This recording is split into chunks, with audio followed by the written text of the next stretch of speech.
Hello my dear students, कैसे हैं आप लोग। आशा करते हैं अच्छे होंगे। आज हम लोग पढ़ेंगे क्लास 9th केमिस्ट्री का जो हमारा थर्ड लेसन था, जो हमने बारी बारी से 3 दिनों में 3 वीडियो हमने दिया है, जिसका व्याख्या आप हमारे प्ले स्टोर पर जा करके डाउनलोड करें हमारे चैनल को, और उसमें देखेंगे तो सारे वीडियो का पार्ट्स आपको मिल जाएंगे। उसकी व्याख्या सब बारी बारीकी से हमने किया है। आज हम लोग पढ़ेंगे परमाणु, अणु और आयन जो चैप्टर हैं उनके अति लघुत्तरीय क्वेश्चन। अति लघुत्तरीय क्वेश्चन है, उनकी व्याख्या करेंगे। क्वेश्चन का क्या जवाब होनी चाहिए, परीक्षा में जब आएंगे आपके क्वेश्चन तो कैसे उसका उत्तर लिखेंगे, इनके बारे में देखेंगे हम लोग। देखिए, सबसे पहला हमारा है, पहला क्वेश्चन हमारा कहता है कि परमाणु सिद्धांत के प्रणेता कौन है। परमाणु सिद्धांत को सबसे पहले किसने प्रमाणित किया था, तो याद रखेंगे जॉन डाल्टन। किसने किया था? John Dalton. नहीं, डाल्टन ऐसे तो पहले कनाद आए थे, कनाद बोले थे ये बात कि पदार्थ जो है वह छोटे से छोटे कण से बने होते हैं, लेकिन उनका उन्होंने नाम नहीं दिया था परमाणु। उन्होंने कहा था कि मान लीजिए जल है और जल को आप तोड़ते जाइए तोड़ते जाइए तोड़ते जाइए, एक ऐसा समय आएगा जो उसका सूक्ष्म कण होगा। नहीं, लेकिन बाद में जॉन डाल्टन जब आए तो उन्होंने प्रायोगिक रूप से सिद्ध कर दिया, प्रायोगिक रूप से सिद्ध कर दिया कि पदार्थों के जो सबसे सूक्ष्म कण है ना, वो क्या है? परमाणु है। पदार्थ के जो सूक्ष्म कण है वो क्या है? परमाणु। ये प्रायोगिक रूप से किसने सिद्ध किया? John Dalton. याद रखेंगे, प्रायोगिक रूप से किसने सिद्ध किया? जॉन डाल्टन ने किया कि हमारे जो पदार्थ हैं उनका सबसे सूक्ष्म कण क्या कहलाता है? परमाणु कहलाता है। कोई दिक्कत? चलिए, दूसरा है, दूसरा कह रहा है कि यौगिक परमाणु की परिकल्पना सर्वप्रथम किसने की। देखिए, यौगिक परमाणु, पहले तो हमने कहा था कि परमाणु, बाद में उसी को यौगिक को कहा गया है अणु। क्या कहा गया है? वह अणु कहा गया है। लेकिन यौगिक परमाणु जो है इसकी परिकल्पना किसने किया था? तो याद रखेंगे जॉन डाल्टन ने ही कहा था। उनके सिद्धांत आपको याद है ना, उनका सिद्धांत किनका? जॉन डाल्टन का। पहला सिद्धांत उन्होंने कहा था कि पदार्थ छोटे से छोटे कण से बने होते हैं जिन्हें परमाणु कहते हैं। परमाणु सिद्धांत हो गया। फिर दूसरा उनका सिद्धांत था कि परमाणु अविभाज्य होते हैं। तीसरा उनका सिद्धांत था कि एक ही परमाणु कहीं से भी आप लेंगे तो भार के विचार से समान होंगे। दो या दो से अधिक प्रकार के परमाणु लेंगे तो समान नहीं होंगे, भार अलग अलग होंगे। और उन्होंने कहा कि यौगिक का सूक्ष्म कण यौगिक परमाणु कहलाता है। तो यौगिक परमाणु को किसने प्रतिपादित किया? जॉन डाल्टन ने। परमाणु को भी वही। और कोई दिक्कत? चलते हैं क्वेश्चन नंबर 3। तथ्य के संकेत से क्या समझते हैं। देखिए, हमने बताया कि प्रारंभ में जब तथ्य की संख्या बहुत कम थी, तथ्य की संख्या कम थी, तो उसके उत्पत्ति की दृष्टि से उसका नाम था नहीं। लेकिन जब केमिस्ट्री में ज्यादा हम लोग पढ़ने लगे, रसायन की संख्या बढ़ने लगी, तो अब ऐसी स्थिति में पूरा पूरा नाम लिखना कठिन हो गया। पूरा पूरा नाम लिखना क्या हो गया? कठिन हो गया। तो हमने क्या किया, नाम का पहला अक्षर या पहला 2 अक्षर या पहला और कोई मुख्य अक्षर लेकर के उसका संकेत हमने देना शुरू किया, ताकि उसके नाम का पता चल सके। जैसे हमने पढ़ाया था, आपको याद होगा कि मान लीजिए हमारे पास एक तत्व है जिनका नाम हाइड्रोजन है।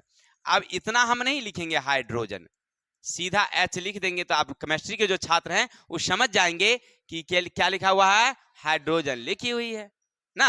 इसी तरह से मान लीजिए हमें ऑक्सीजन है, ऑक्सीजन, तो ऑक्सीजन हमें पूरा लिखने की जरूरत नहीं है, इसका संकेत क्या है? ओ है। तो कैसे लिखे थे, याद है ना?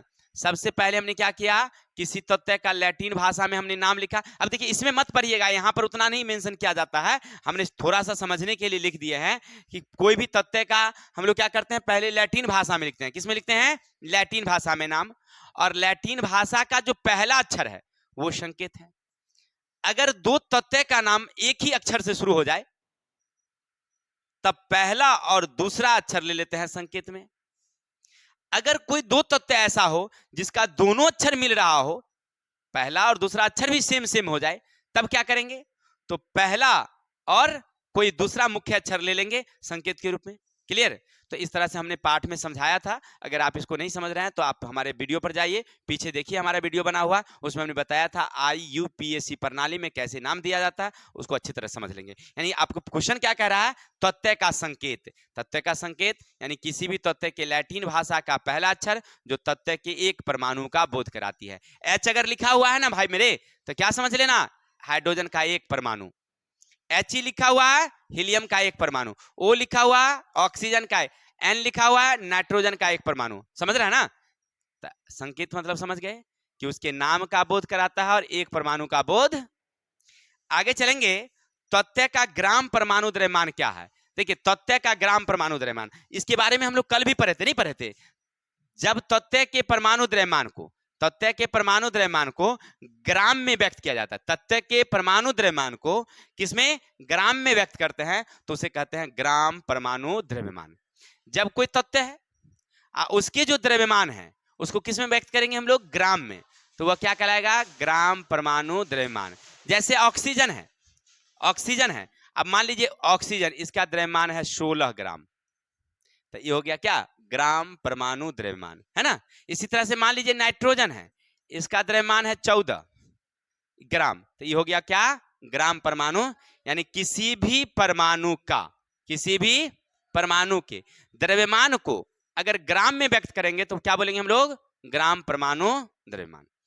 आगे क्वेश्चन है हमारा, क्वेश्चन नंबर 5 देखेंगे हम लोग। भारतीय भवन जो केमिस्ट्री हैं उनके सारे क्वेश्चनों को पढ़ रहे हैं, पेज संख्या 60 है। अगर आप लोगों को अगर नहीं मिल रहा है तो आप निकालेंगे भारतीय भवन पेज संख्या 60 में, तो मिल जाएंगे सारे क्वेश्चन।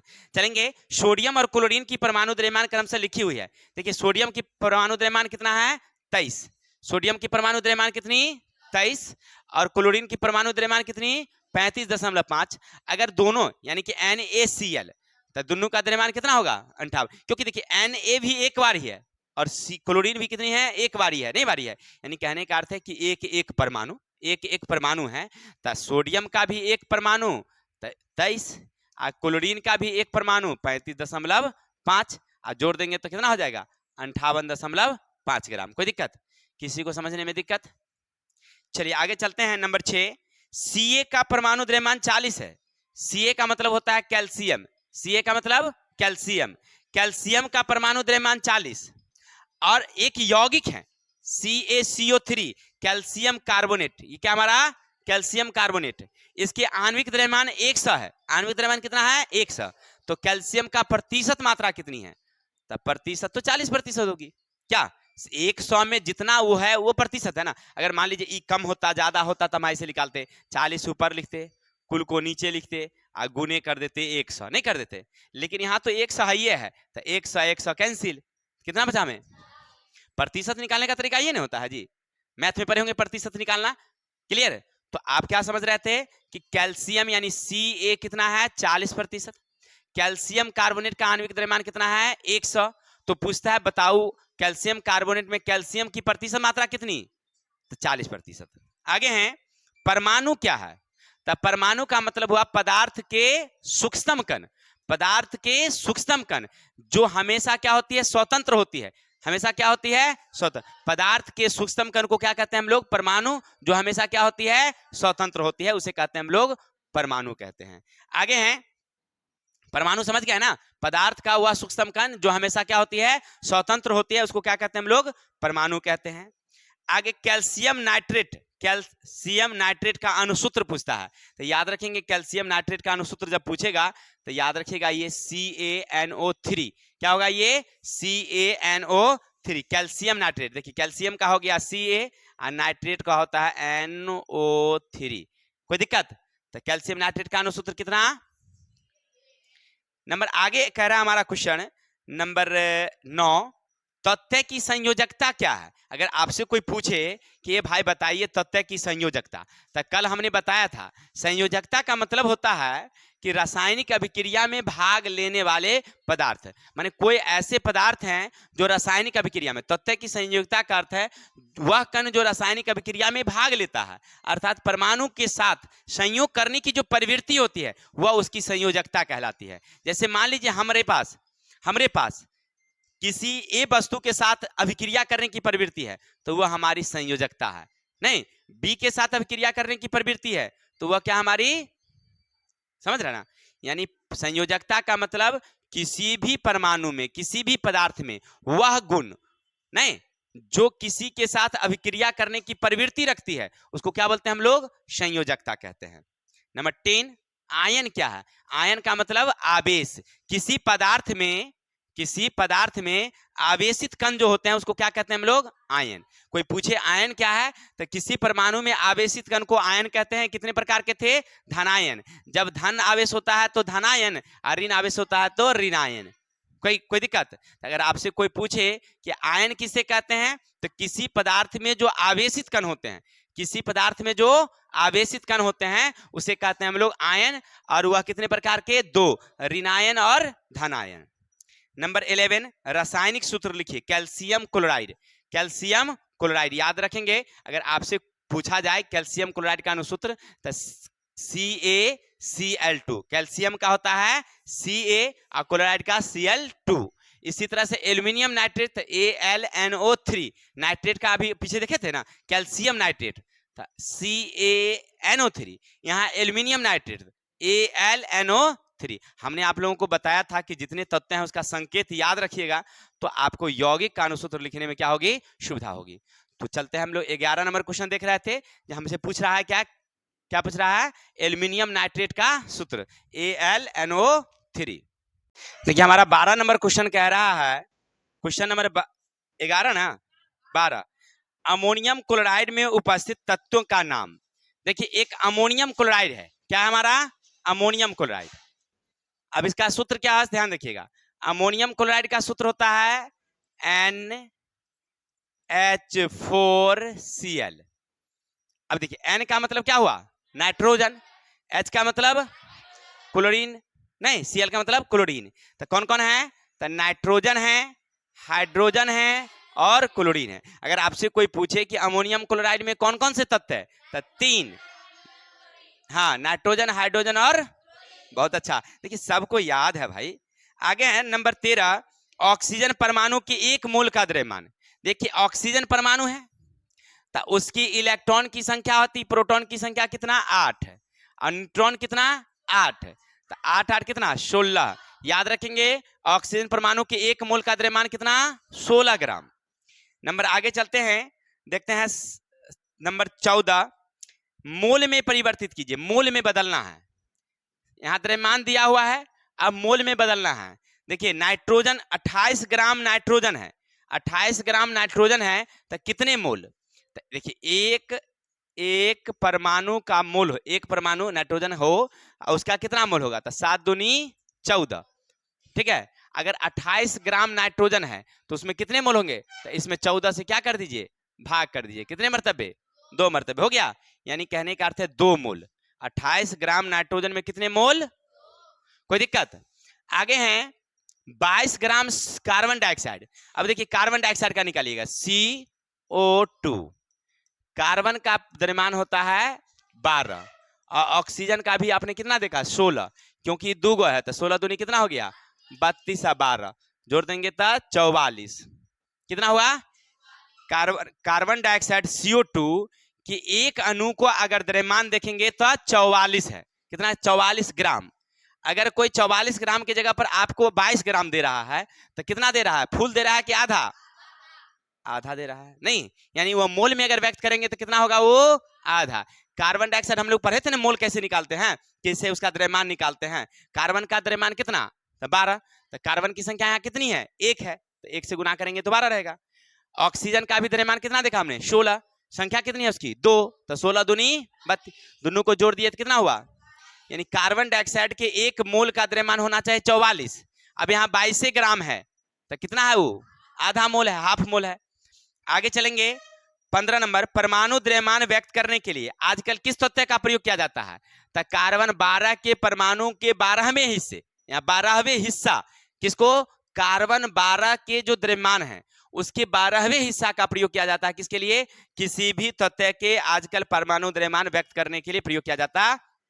आगे हैं नाइट्रोजन का रासायनिक संकेत। अगर कोई पूछे कि नाइट्रोजन का संकेत कितना, क्या बताओगे? N। हो गया। आगे समान द्रव्यमान वाले 2 फ्लास्क हैं, समान द्रव्यमान वाले 2 फ्लास्क हैं, A और B। A में 5 मोल CH4 और B में 5 मोल NH3। बताइए दोनों फ्लास्क में किसका भार ज्यादा होगा? तो चलिए इसको हम लोग बनाते हैं अपने बोर्ड पर, ठीक है। समझिएगा कि एक जार हमारे पास है, बोतल, इसमें लिखा है कि 5 मोल CH4। कितना है? 5 मोल CH4। चलिए अब C का वजन कितना होता है भाई बताइए, कार्बन का? तो 6 दूनी 12 हो गया। हाइड्रोजन का कितना होता है? 1। ऐसा कई गो है? 4 गो। तो 12 आ 4 16 आ 5 गो है तो 16 5 80 ग्राम। यानी मेथेन एक फ्लास्क में रखा हुआ है, उसका वजन कितना हुआ? 16। अब 80 ग्राम। एक दूसरा फ्लास्क है बी वाला, ये ए वाला फ्लास्क हो गया। अब बी वाला फ्लास्क, बी में है अमोनियम क्लोराइड, अमोनियम सीधे अमोनियम NH3, ये भी 5 की संख्या में है। तो 5 का 5 रहने दीजिए पहले। N का पावर कितना होता है? वैल्यू, N का वैल्यू है नाइट्रोजन का, तो 14। N का कितना? 14। अब प्लस हाइड्रोजन कितना? 1, इसकी संख्या कितनी? 3। तो 14 + 3, 14 3 17 5। अब बताइए अमोनियम का वजन, अमोनियम का वजन 85। अब मेथेन का वजन, यानी ए वाला फ्लास्क का वजन कितना? 80। बी वाले फ्लास्क का वजन निकालना जानते हैं ना? अगर आप ये नहीं जानते हैं तो हमारे वीडियो पर बना हुआ आप देख सकते हैं। नहीं, चलिए तो ये समझ रहे हैं। तो कैसे हम वजन निकाले? तो अब कौन भार ज्यादा हुआ? ए वाला का। ए वाला का सॉरी बी वाला का भार ज्यादा हुआ, ए वाला का कम हुआ। आगे चलेंगे। CH3 COONA, देख रहे हैं ना? वहां पर 18 नंबर क्वेश्चन में है CH3 COON में धनायन और ऋणायन। समझिएगा, देखिए यहां पर एक पदार्थ है, अब इसमें कौन धनायन है? तो सोडियम, सोडियम यहाँ धनायन है। क्यों? क्योंकि सोडियम किसी को अपना एक इलेक्ट्रॉन क्या करता है? देता है। बाकी कार्बन है, हाइड्रोजन है, ऑक्सीजन है, सब लेता है। ये सब अधातु है, ये सब क्या है? अधातु। तो अधातु हम जानते हैं कि इसी से लेता है। जिन्हें पढ़े थे ना कि जिसके अंतिम कक्षा में 1 2 3 है वो किसी को देता है, अब 5 6 7 वाला किसी से लेता है, नहीं लेता है, क्योंकि 5 देगा नहीं, 6 देगा नहीं, वो कहेगा 1 तुम आ जाओ मेरे पास, नहीं आ जाओ। तो कहने का अर्थ है कि 1 2 3 वाला देगा। तो सोडियम हुआ धातु, उसके अंतिम कक्षा में होता है 1 इलेक्ट्रॉन, तो वो धनायन है, बाकी सब क्या है? ऋणायन है। कोई दिक्कत? यहाँ पर में सब में हाइड्रोजन क्या है हमारा? ये सॉरी सोडियम, ये हमारा धनायन है, बाकी सब। क्वेश्चन नंबर 19, P4H10 की अणु की परमाणुकता। परमाणुकता कहेगा तो जैगो दोनों है जोड़ दीजिए। P कितना है संख्या में? 4। O कितना है संख्या में? जोड़ दोगे कितना हो गया? तो परमाणुकता कितनी? क्या? चलिए आगे हम लोग पढ़ेंगे। आवेश युक्त परमाणु या परमाणुओं के समूह को क्या कहते हैं? तो आयन कहते हैं। आवेश युक्त परमाणु या परमाणुओं के समूह को क्या बोलेंगे हम लोग? आयन बोलते हैं। आगे नंबर 21, किसी तत्व के परमाणु संरचना अध्ययन में किस माइक्रोस्कोप का उपयोग? मान तत्व का परमाणु इतना सूक्ष्म होता है कि हम उसे खुली आंखों से नहीं देख सकते, तो देखने के लिए हम किसका उपयोग करते हैं? नहीं, स्कैनिंग इलेक्ट्रॉन माइक्रोस्कोप। इसका नाम क्या है? स्कैनिंग इलेक्ट्रॉन माइक्रोस्कोप या इलेक्ट्रॉन टनेलिंग, है टनेलिंग, टनेलिंग माइक्रोस्कोप। क्या नाम है? Tunnelling microscope. ठीक है, आगे चलेंगे। ऑक्सीजन परमाणु के 2 मोल का द्रव्यमान, अभी पढ़े थे ना, ऑक्सीजन के 1 मोल का द्रव्यमान, 2 मोल का द्रव्यमान। इसमें कोई क्वेश्चन है? कोई दम है? चलिए तो हमारा ये क्वेश्चन रहा 22 नंबर। आशा करते हैं कि क्वेश्चन आपको अच्छी तरह से समझ में आई होगी। जब पाठ आप पढ़ लेंगे, क्वेश्चन अगर समझ में नहीं आए तो पाठ को पढ़ लीजिए, पाठ को पढ़ लीजिए तो समझ में आ जाएगी। ठीक है, तब तक आज के लिए इतना ही। कल मिलते हैं हम लोग लघुत्तरीय क्वेश्चन के साथ। तब तक के लिए जय हिंद, जय भारत। हाँ हाँ हाँ।